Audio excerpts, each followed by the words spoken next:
The hotel had stood for over a century, silent and brooding. Room 313 had been locked for decades, no one spoke about it.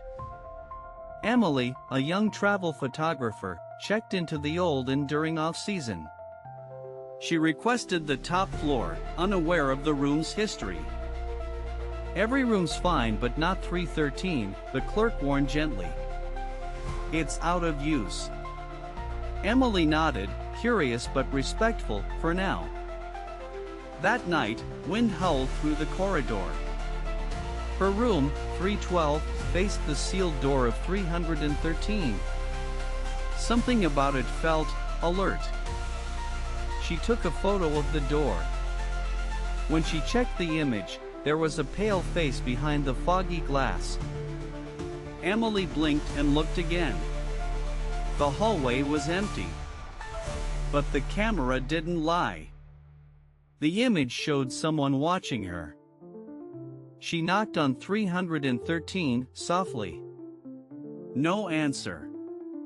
But her breath suddenly clouded, and the hallway temperature dropped by 10 degrees. Footsteps echoed behind her, but no one stood there. She quickly returned to her room, locking the door and checking it twice. That night, her camera turned on by itself. It recorded 30 seconds of static, followed by whispering. She played the audio. A faint voice repeated, "Please don't leave me here. It's so cold. So dark." Emily's hands shook. She rewound the clip, the voice was unmistakably female. Sad. Tired. Begging. She asked the front desk about the room. The clerk grew pale. "A woman died there. Long time ago. No one goes in." "Who was she?" Emily asked. The clerk hesitated. "A guest who never checked out. Her body was never found." At night, Emily dreamed of drowning in wallpaper. Waking up breathless, tangled in her sheets, she'd always hear someone knocking, once, then silence. On the fourth night, she found her door ajar at 3:13 a.m. A cold breeze floated in, from across the hall. Emily stared at the open door, her breath fogging the air. Across the hallway, room 313's doorknob slowly turned, creaking softly in silence. She stepped out barefoot, heart racing. Her camera hung around her neck, already recording. The hallway smelled like old flowers and damp stone. Room 313's door opened a crack. A whisper slipped through, "Help me."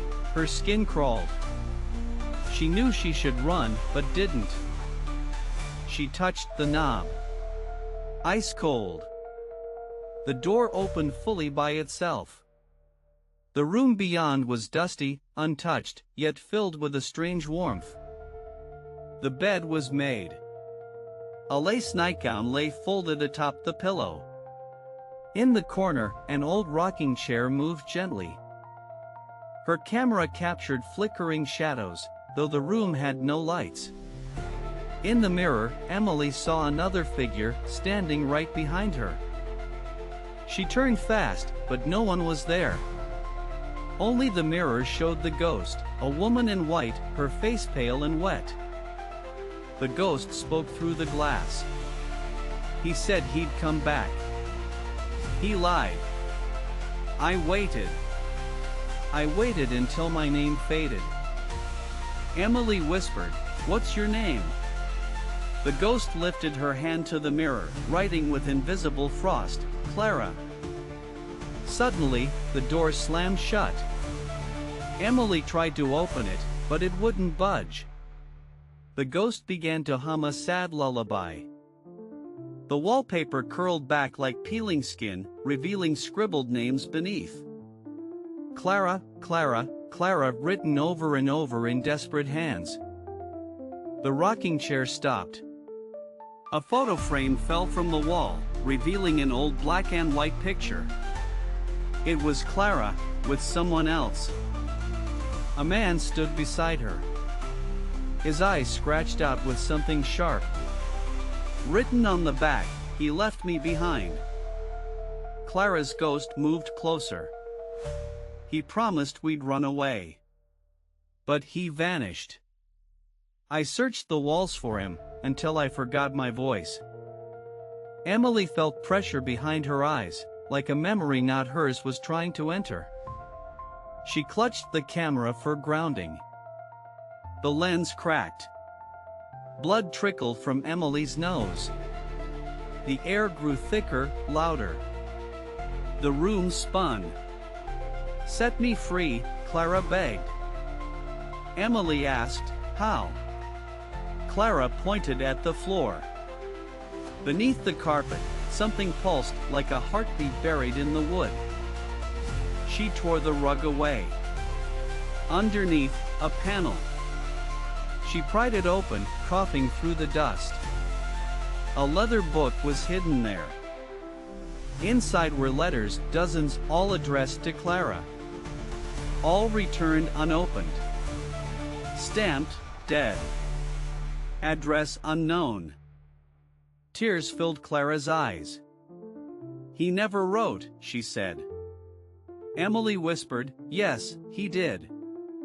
He just didn't know where to send them." Clara touched the letters. Her form shimmered, less solid, more light. She whispered, "Thank you," and began to fade into soft wind. Suddenly, the door unlocked. Light returned to the room. The rocking chair stopped. Clara was gone. Emily stumbled out. As she passed the mirror, her own reflection blinked out of sync just once. She returned to the front desk. The clerk stared in disbelief. No one ever came out of 313. We stopped trying. Emily handed him the letters. She was waiting. All this time. The clerk swallowed hard. Clara was my great-aunt. He locked the door to 313 one last time. That night, no whispers came. No cold air. Just silence. But in Emily's photos, Clara sometimes appeared. Smiling faintly, standing in light, holding her letters close. And sometimes, the mirror behind her blinked. The next morning, Emily packed her things, but something urged her to take one last look at room 313. The hallway was silent. The door stood shut, yet she could feel Clara's presence lingering, not trapped, but watching. Grateful. Resting. At the airport, she reviewed her photos again. In one frame, Clara stood smiling, holding the same letters, her eyes finally at peace. Emily posted the story on her blog. She called it, "The Forgotten Room." It went viral overnight. Thousands shared similar tales. People from all over wrote to her, saying they had dreams of Clara. Some said they'd seen room 313 in different cities. One man claimed he'd stayed in 313 years ago and never felt alone since. Another said he dreamed of her humming.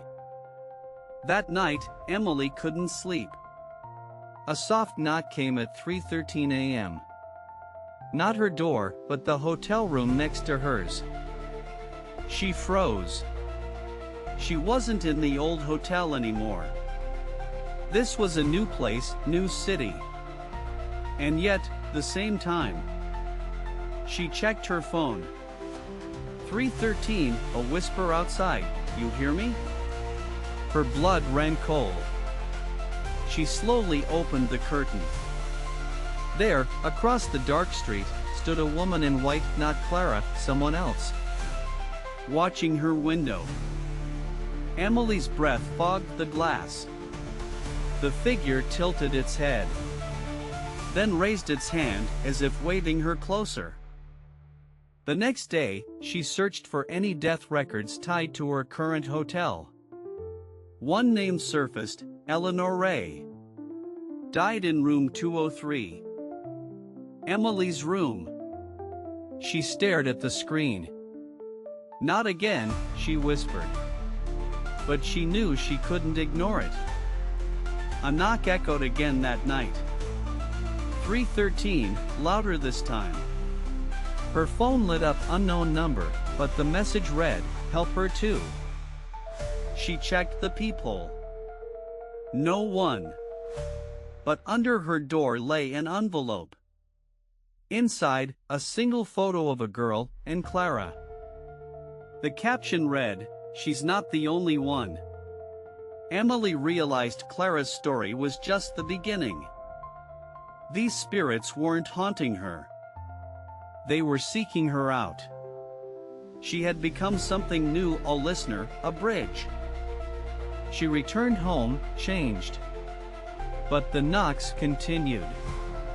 Different voices. Different names. Different stories begging to be heard. So she traveled again. And again. Each hotel led to another forgotten tale. She never knew who would appear, only that they would. She recorded everything. Photos, voices, dreams. Her blog turned into a project, The Midnight Rooms. Followers sent her tips. Some rooms called louder than others. In Savannah, a hotel room burned in 1964. No one rebuilt it. Yet Emily heard typing at 313 from its ashes. In Venice, she found a room bricked off from the 1700s. A mirror inside reflected a child, but not Emily. She never ran. She never screamed. She listened. And when the dead saw that, they came closer, never violent, just desperate. Some just needed to be remembered. Others warned her of things still hidden. Secrets beneath floors. Voices trapped in old wood. She never advertised her visits. The spirits somehow knew where she was. Always at 313. Always with a whisper. She began dreaming of a door. Endless hallway. Room numbers shifting. One room pulsed red 000. She never entered. Until one night, she did. In the dream, she opened 000. Inside, every ghost she'd ever met. And one she hadn't. It was herself. Pale. Silent. Watching. Her reflection blinked, then whispered, "One day, you'll be the story someone else finds." Emily awoke from the dream sweating, breath short. The image of herself in room 000 wouldn't leave her mind. She checked her phone, it was 3:13 a.m. Again. But this time, no knock. Only silence. Heavier than ever. Her reflection in the dark window didn't move right. When she turned her head, it lingered half a second longer. She turned away. "I'm tired," she whispered. Just one night without voices. But her heart knew it wasn't over. That night, she had no dreams. Only falling. Darkness. And laughter, a child's voice echoing from somewhere unreachable. Morning came cold and gray. Her inbox had hundreds of new messages. One subject line stood out: "I saw her too." A man had stayed in 313 5 years before. He'd never told anyone what he saw. But when he read her story, he recognized Clara and her lullaby. But said another woman stood behind Clara, watching her angry. He described her in detail. Not Clara. Someone older.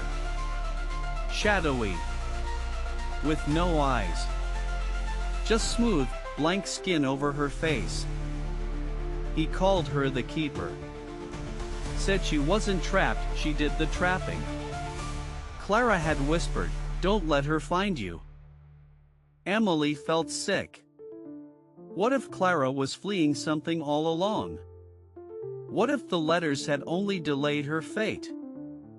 She searched her recordings. In the background of Clara's final whisper, she heard something new, a second voice. It wasn't words. Just breathing. Slow, long, like wind through bone. Not Clara. Something else had been in the room too. Her next trip took her to an abandoned inn in Maine. Room 8. No mirrors. Locals refused to go near. Inside, the walls pulsed faintly.